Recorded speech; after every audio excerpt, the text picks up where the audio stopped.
Hello, this is Rohis from H3C again. So about 2 months back, I released a video talking about H3C AD-Campus solutions and how the software-defined network simplify the whole network setup and also the advantages. After that, some of my partners and customers come back to me and say, Rohis, I got a problem. You just mentioned about the SDN network, the software-defined network within only one campus. If I have a multiple campus, how can the solution help me to solve my problem? So today, I'm going to share with you about the H3C AD-Campus solution and how the SDN network to solve the multi-branch network setup. So it's pretty straightforward. So here is a very simple network diagram that I would like to share today. From the screen, you see already, the headquarter data center. Normally, you will put most of the equipment, like the central monitoring tools, including like the DHCP server, the AD-Campus director, which is known as the SDN controller, together with the wireless access controller to manage all the Wi-Fi AP. So all these modules will be installed into the headquarter data center. And then you see from the data center, there will be some connections to all branches from branch 1 until branch N. And you can check from the network diagram, in each branch, the network configuration is quite similar. Spine, leaf, and access. 3 layers. And below, you may connect some Wi-Fi access points to connect to your Wi-Fi devices. So this is a very simple and typical setup. Normally in the headquarter data center, we recommend, say, the AD-Campus director.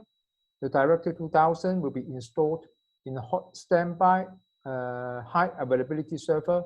So either one of the director fail, the whole network still running. And at the same time, you see the wireless access controller will be installed centrally in headquarter. So that, in terms of the license, in terms of the management, will be more easy for all the wireless access points. For each branches, you see spine, leaf, and access, we have different recommended models. In terms of the structure, all depends how many users in each branch. Sure, for this kind of a multi-branches environment, why we centralize everything?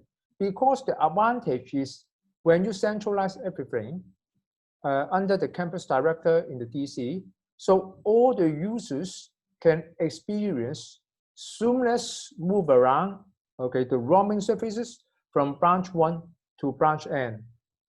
The services defined per each user is independent of the locations. We base on the user identity. Say if you are a finance manager, you access the account server in the headquarter data center. I don't care whether which office you are working from branch 1 to branch N, right?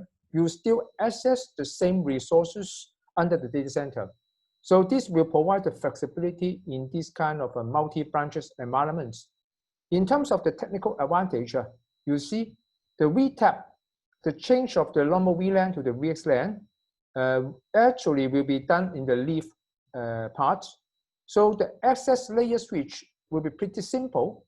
You just do the normal VLAN setting to connect all your devices, and we bring the flexibility of the VXLAN from each branches across each branches with the connection through the headquarter data center. So this is very simple network diagram illustrations. Of course, when you try to implement this network, there are some trick. The network must have some requirement. So here, I would like to mention 4 points that when you design this kind of a multi-branches network, you must pay attention. First of all, not all the traffic will come centrally to the headquarter. You may think about each branches. You should have a local internet breakout.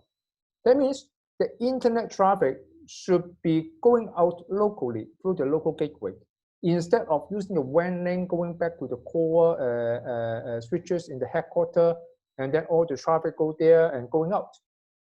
In these kind of cases, of course, you enjoy the benefit monitor all the traffic going out to the internet. But the point is, you will increase the burden of the headquarters to the branches connections. So normally, we will recommend for the internet traffic, we will suggest, okay, the customer in the multi-branch setup, you do the local breakout. That will simplify, okay, the whole network setup and also offload the bandwidth requirement between the headquarters and the branches. The second thing is about the bandwidth required, okay, from branches to headquarters. Normally, if the traffic will stay local, I mean the internet traffic, local breakout. So we need to check about what is the bandwidth you need from the branch to the headquarters. Normally, for the network monitoring and control, Wi-Fi AP control, authentication of the users only consume limited bandwidth, and all depends how many applications you will install centrally, and then we will base on this and need to estimate the bandwidth requirement. Sometimes, okay, if you project very small bandwidth, that may be a bottleneck to set up this kind of a multi-branches network. So this point we need to pay attention. And regarding, okay, this multi-branch network under one SDN controller, we need to think about the WAN link latency. If the WAN link latency is very, very high, that will affect the controller to manage all the devices in each branches. So if you want to install or set up the SDN in multi-branches environment, the WAN link latency will be a very important consideration factor and need the telecom service provider commit. Say, for example, the latency should be less than 200 milliseconds or even less in order to guarantee the performance. And when we talk about this kind of a WAN network connect to the branch to the headquarters, you need to also consider the large MTU, the packet size. Since some of the applications together with the AD-Campus applications, the remote management, so this will require some of the packet size, large packet size support. So the WAN link supplier across the branches to the headquarters will have some requirement. So this point, you also need to clarify the customer requirement, the application requirement before you implement this multi-branch network. So these are very simple sharing today based on my previous YouTube video sharing. And I hope my partner and customer can understand when you try to design your multi-branches, okay, with the SDN technology. And these are the considerations that you need to clarify and make sure, okay, you get the right requirement, okay, when you set up the network. So thank you very much. Okay, this is the sharing this week. Bye-bye.